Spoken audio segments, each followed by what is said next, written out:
Recoucou, me revoici, me revoilou, toujours en ce même jour de la vidéo donc antérieure. J'avais envie de vous faire écouter quelque chose, voilà, qui est réel. Voilà comment quelques voyants ou voyantes vous arnaquent. Donc là, on parle de société au téléphone, d'accord? Donc le son est au taquet, normalement vous devriez bien entendre. Ça ne dure pas très très longtemps, mais j'avais envie de vous le partager. Et je ferai d'autres recherches, comment dire, comportant un petit peu tout ce que je vous ai dit. D'accord? Donc je vous souhaite une bonne écoute. Donc je dis bien que c'est voyant, c'est voyante, uniquement par téléphone et aussi donc dans un cabinet de voyants. Donc j'espère que vous allez comprendre parce que bon, comment dire, ils ont changé les voix, hein, bien sûr, pour pas reconnaître les personnes par respect. Donc je vous souhaite une bonne écoute. Peut-être que vous l'avez déjà entendu, hein, c'est sur YouTube que j'ai trouvé ça.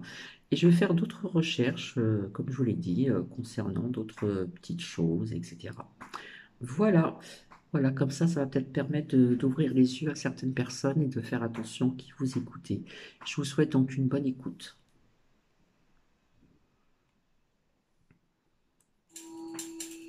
Retour en France, à Marseille. Gérard a perdu une fortune dans la voyance, près de 270 000 euros. Il a décidé de se battre pour obtenir réparation, car toutes ses économies y sont passées. Alors en chèque, j'ai perdu à peu près 150 000 euros. Et en espèces, je pense que ça doit tourner au moins à 120 000 euros. Le calvaire de Gérard débute il y a un peu plus de 5 ans, lorsque sa compagne le quitte. Fou amoureux d'elle, Gérard est prêt à tout pour la retrouver. Il tombe par hasard sur une petite annonce. Et voilà la fameuse pub. Retour immédiat de la personne de votre vie en 3 jours. Pendant 7 mois, Gérard multiplie les consultations hors de prix, avec cette voyante. Sa compagne ne reviendra jamais, mais les consultations vont le ruiner. Pour payer ses dettes, il a dû vendre un appartement familial au 3e étage de cet immeuble. 300 000 euros de patrimoine, volatilisé. Je me sens mal. Je me sens mal. C'est un bien de mon père, hein, de mes parents, que j'ai pas su exploiter et garder. Comment la voyance a-t-elle pu amener Gérard au bord du précipice? Notre ruban adhésif étant... Nous décidons de rencontrer sa voyante en nous faisant passer pour un client. C'est dans ce quartier chic de la ville qu'elle a installé son cabinet. Elle s'appelle Christina. Bonjour. Merci. Ouais, c'est sympa. Nous filmons en caméra cachée et prétextons un chagrin d'amour pour comprendre comment opère Christina. Permettre à ses clients de renouer avec l'être aimé, ce serait sa spécialité. Elle commence par tirer les cartes, mais très vite, elle nous propose des services hors de prix. On avait fait la pension comme je vous ai dit, c'est 660 euros. Bon. Alors comment ça marche là? Eh bien, si vous voulez, on a 660 euros. à partir de 60. Je vais vous demander d'atterrissage, c'est un droit que vous êtes aimé. Je vais commander des attaques à partir de 60. Les produits, oui, qu'est-ce que c'est? Vous les fermer avec du charbon. Après, c'est ça le secret. D'accord. Comment justifier de telles sommes? Nous finissons Produit liquide avec du charbon. par lui parler de Gérard, et le ton va rapidement monter. Vous avez déjà subi le déprime, vous savez ce que c'est? Moi, je l'ai subi. Mais demandez aux gens qui sont vraiment... même si Christina leur prendrait 50 000 euros pour le lendemain les mettre sur pied, s'il les donnerait pas. Cet homme est venu. Ouais. Il était dans un moment de détresse et un moment de suicide. Ouais. J'ai gardé cet homme le matin, le midi, l'après-midi, le soir, la nuit. Je l'ai soutenu. Je l'ai sorti de tout ça. Il a eu peur de mourir. Mais non, il ne faut pas rire. Non, je ne vais pas. Je ne vais pas. La voyante fait mine de s'absenter. Elle revient accompagnée de 2 individus, plutôt menaçants. Ils ferment la porte à clé, et l'ambiance va vite changer. Vous êtes au plein de but. Je suis journaliste. Vous voulez interroger Christina? Non. C'est un téléphone. C'est un téléphone. Les deux hommes ont repéré notre caméra cachée. Ils deviennent agressifs. Nous en sortirons indemnes. Gérard n'est pas surpris par notre mésaventure. Il aurait également eu maille à partir avec eux. Il a porté plainte contre Christina pour abus de faiblesse. Cet après-midi, il a rendez-vous avec son avocat. Dans le bureau, une autre personne qui se dit victime de la voyante. Cet étudiant lui aurait versé plus de 6 000 euros. Il préfère rester anonyme. 6 000 euros. Presque des centaines d'heures passées au téléphone. Hein. Elle m'appelait 3, 4, 5, 6, 7 fois par jour. Elle est très forte. C'est une manipulatrice. Elle vous met en confiance, elle vous dit ce que vous avez envie d'entendre. C'est-à-dire qu'elle vous dit que si vous êtes plus avec la personne que vous aimiez, c'est un envoûtement et que pour ça, elle peut vous aider et qu'elle peut débloquer la situation. C'est difficile à croire, mais quand vous êtes dans une situation de dépression et que vous aimez quelqu'un, vous êtes prêt à tout pour la récupérer. Et on se retrouve à la sortie avec une situation financière qui est aussi catastrophique. Dans quelques semaines, une audience doit avoir lieu. Les deux hommes espèrent obtenir réparation. En France, ce type de pratique se développe à très grande échelle. Et désormais, pour vous piéger, les voyants utilisent Internet. Sur le web, des centaines de sites proposent des consultations téléphoniques payantes. Pour vous appâter, ils mettent à votre disposition des dizaines de voyants. En quelques clics, vous avez le choix entre les bons plans du jour ou les voyants les mieux notés. À plus de 3 € la minute, il suffirait alors de passer un simple coup de fil pour connaître son avenir. Bonjour et bienvenue sur notre service téléphonique de voyance en direct. Pour comprendre ce qui se cache derrière ces offres de voyance téléphonique, nous décidons d'enquêter sur une société qui gère l'un des sites les plus fréquentés de France. L'entreprise est française, son siège est installé sur la Côte d'Azur, mais pour faire plus de profit, la production a été délocalisée en Tunisie. Direction Sousse, une petite ville à 150 km au sud de Tunis. Derrière ces murs, la filiale de la société. Les clients français ne le savent pas, mais lorsqu'ils téléphonent à une voyante, leur appel aboutit le plus souvent dans ces locaux. Pour pénétrer dans l'entreprise, nous avons demandé à Karim, un jeune Tunisien, de passer un entretien d'embauche. C'est pour déposer une candidature. Hein, Ok, mais juste passons un petit peu. Tu attends là-bas dans la salle. La société fonctionne comme n'importe quelle centrale d'appel téléphonique.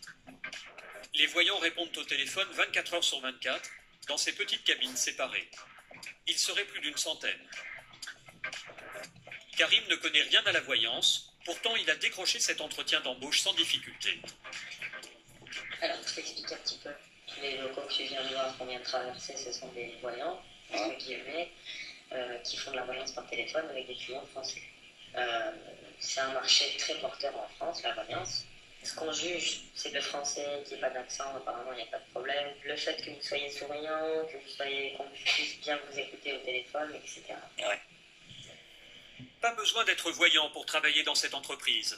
Ce qui intéresse le recruteur, c'est la maîtrise de notre langue pour faire croire aux clients français qu'ils appellent en France. Ça t'intéresse? Oui, c'est parfait. Bon week-end. À la bientôt. Karim est embauché au tarif de 225 € par mois, un peu plus que le SMIC tunisien.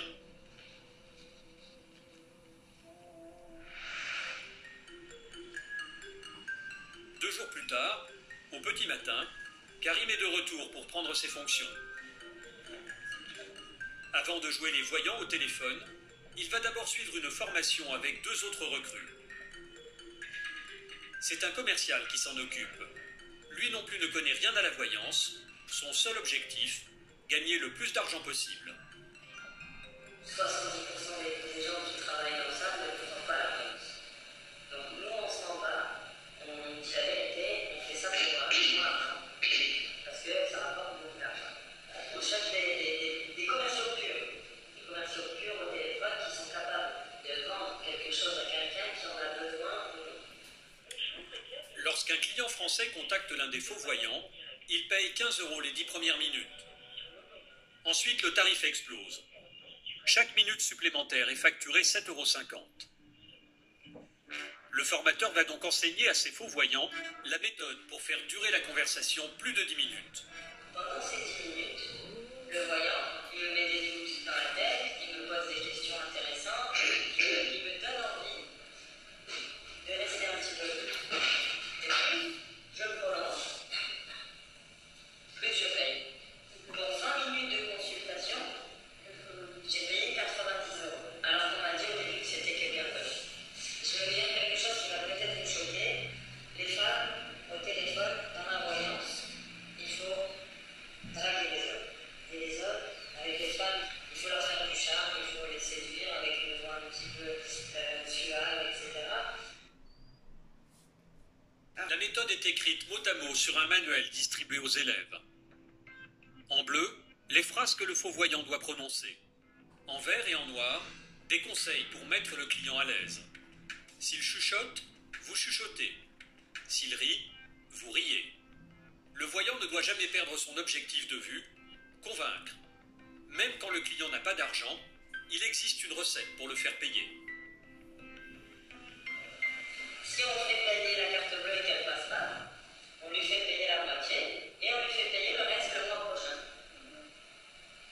D'accord? Ça devient une facilité de paiement. Comme si vous faites un compte, une avance. Tout simplement. Face à des techniques aussi cyniques, certains employés ont décidé de ne plus jouer le jeu. C'est le cas de Yasmina.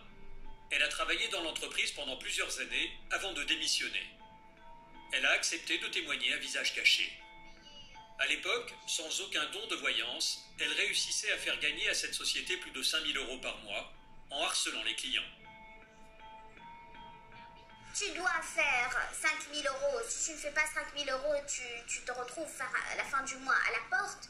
Il y a des personnes qui font n'importe quoi pour faire 5 000 €. Et avec les relances qu'ils envoient aux clients, à ces personnes pauvres en fait, vulnérables, ils les provoquent à appeler même s'ils n'ont pas d'argent. C'est de l'arnaque. Je trouve pas d'autres mots. Moi, personnellement, je me suis déjà retrouvée au téléphone avec des clientes qui pleuraient parce qu'elles n'avaient plus d'argent, mais elles étaient devenues accros à la voyance. Chaque année, cette entreprise tromperait plus de 400 000 clients. Elle ferait un chiffre d'affaires de 30 millions d'euros.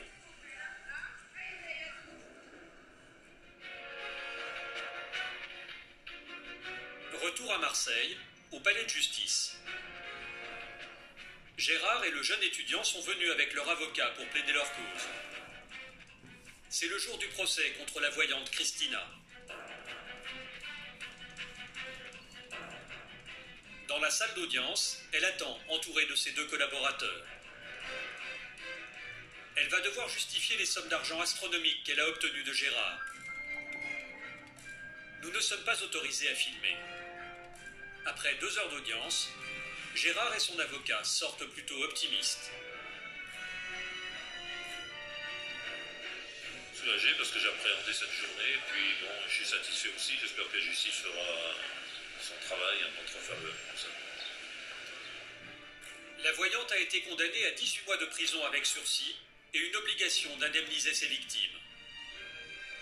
Elle a fait appel, mais pour Gérard, c'est déjà une très belle victoire.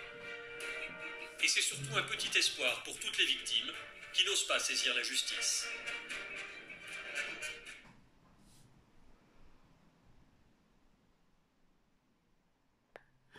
Donc voici, c'était très très court, hein, ça fait 14 minutes et des poussières, voilà. Euh, ce n'est pas non plus, comment dire, toutes les voyantes ou tous les voyants, bien sûr. Hein, on fait attention quand même. Hein. Mais voilà déjà, comment dire, un partage qui pourrait ouvrir les yeux de certaines personnes. Hein. Donc vous avez vu, ça se passe en premier dans un cabinet, voilà. Vous avez entendu les sommes d'argent que cette voyante a prononcées. Et puis, donc après, ça se passe dans une société où il y a plusieurs personnes qui répondent au téléphone pour le travail, pour la vie sentimentale, etc., etc., et qui ne sont pas des voyants ni des voyantes. Voilà. Donc, j'espère que cela vous a plu. Oui, Titi, j'arrive, excusez-moi. Et puis, je vais faire d'autres recherches encore pour vous faire écouter. D'accord? Donc, je vous souhaite encore une très belle journée et merci d'avoir écouté. Je pense qu'il y a des personnes qui vont faire leur propre opinion, qui auront leur propre opinion, leur propre ressenti aussi, etc., etc. Allez, bisous à tout le monde, au revoir.